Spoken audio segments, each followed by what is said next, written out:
ಹುಚ್ಚಿಡ್ದತ್ತಂದ್ರೆ ರಾಮುಲು ಅವ್ರು ಹೇಳ್ಕೊಂಡು ನಾನು ಹೋಗಿ ಜೈ ಎಲ್ಲಕ್ಕ ರಾಮುಲು ಅವರು ಅವ್ರಿಗೆ ಎಷ್ಟು ಅಪಮಾನ ಆಗೈತಲ್ಲ ವಿಜೇಂದ್ರಿಂದ ಖರೆ ಅವರು ಹೊಂದಾಣಿಕೆ ಆಗಬಾರ್ದಾಗಿತ್ತು. ರಾಮುಲು ಅವರು ಮಂತ್ರಿ ಇದ್ದಾಗ ಇದೇ ವಿಜೇಂದ್ರನೇ ಅವ್ರ ಪಿ ಎಗಳ ಮ್ಯಾಗ ಕರಪ್ಷನ್ ಚಾರ್ಜ್ ಮಾಡಿ ಕಂಪ್ಲೇಂಟ್ ಮಾಡಿದ್ದ.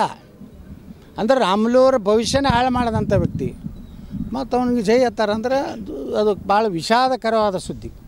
ಸರಿ, ಹೊಸ ಪಕ್ಷದ ಆಲೋಚನೆಗಳು ಏನಿದಾವೆ ಸರ್? ಹೊಸ ಪಕ್ಷ ನೋಡ್ರಲ್ರಿ, ಇವ್ರು ಕರ್ನಾಟಕದ ರಾಜ್ಯಾಧ್ಯಕ್ಷನೇ ಮಾಡಲ್ಲಾಗ್ಯಾರಲ್ಲ. ಜಲ್ದಿ ಡಿಕ್ಲೇರ್ ಆಯ್ತಂದ್ರೆ ನಮ್ಮದು ಡಿಕ್ಲೇರೇ. ವಿಜಯದಶಮಿ ಸಮೀಪ ಬಂದೈತೆ ನೋಡ್ರಿ.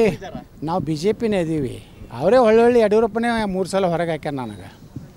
ನಾನೇನು ಬಿ ಜೆ ಪಿ ಬಿಟ್ಟು ಹೋಗೇ ಇಲ್ಲ. ಅವನೇ ತನ್ನ ಮಗನ ಭವಿಷ್ಯ, ತನ್ನ ಭವಿಷ್ಯ.